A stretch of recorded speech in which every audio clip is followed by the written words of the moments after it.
Ate Amy Mambobola, ito ang sinabi ni Mayor Baste Duterte ng Davao City patungkol kay Senadora Amy Marcos. Sa panayam kasi sa media, sinabi ni Amy Marcos na bukso lang daw ng damdamin at nabigla si Mayor Baste.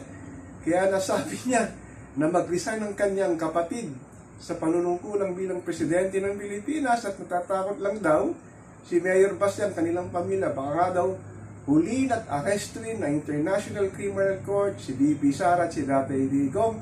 Grabe talaga, no? Ayun talagang mga kanilang dahilan. Sinabi ni Mayor Baste, wag daw silang isama sa drama ni Ate Amy sa media sa pagsasabing ng kanyang pagsorry. Pero ang sabi nga ni Mayor Baste, nagsorry lang siya at naawa kay Amy Marcos, pero hindi niya tuwirang sinabi na binabawi niya ang sinabi niya na mag-resign ang kanyang kapatid sa pagiging presidente ng Pilipinas dahil nga ito walang nagagawa para paunlarin ang bahay ni Juan Pasang Cruz. Umentra naman si former Senator Trillanes ang sinasabi niyang kabastusan really runs in the family. Matatandaan, mortal na kaaway ni Tatay Digong nung panahon ng kanyang panunungkulan. Si Senator Trillanes ang nagsasabi ng mga operasyon ni Tatay Digong sa Davao City. Siya ang man behind the Davao Death Squad. Ito ngayon, nakarating na naman dito sa ganyang punto at sinabi nga niya na talagang mga bastos ang mga Duterte. Saan kaya patutungo itong patutsadahan ng pamilya Marcos laban sa pamilya Duterte?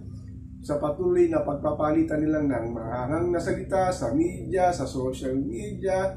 Grabe talaga, hindi nilang man lang nila inaalanta ang problema ni Juan Pasang Cruz sa patuloy nagpataas ng presyo ng bilihin, traffic sa Metro Manila, unemployment, patuloy na pagtaas ng crude at gasolina.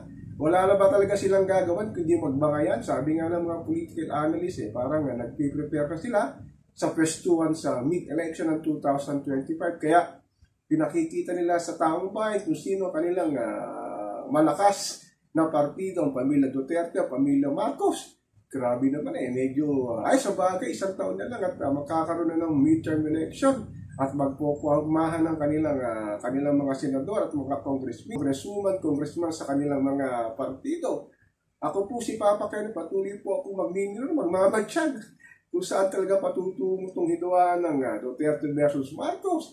Sana naman humupa na at magtuon na lang si PBBM sa maaring gawin niyang pagpapaunlad ng sinasabi niyang bagong Pilipinas at kay Tatay Digong, kay VP Sara, siguro tuloy lang ang buhay.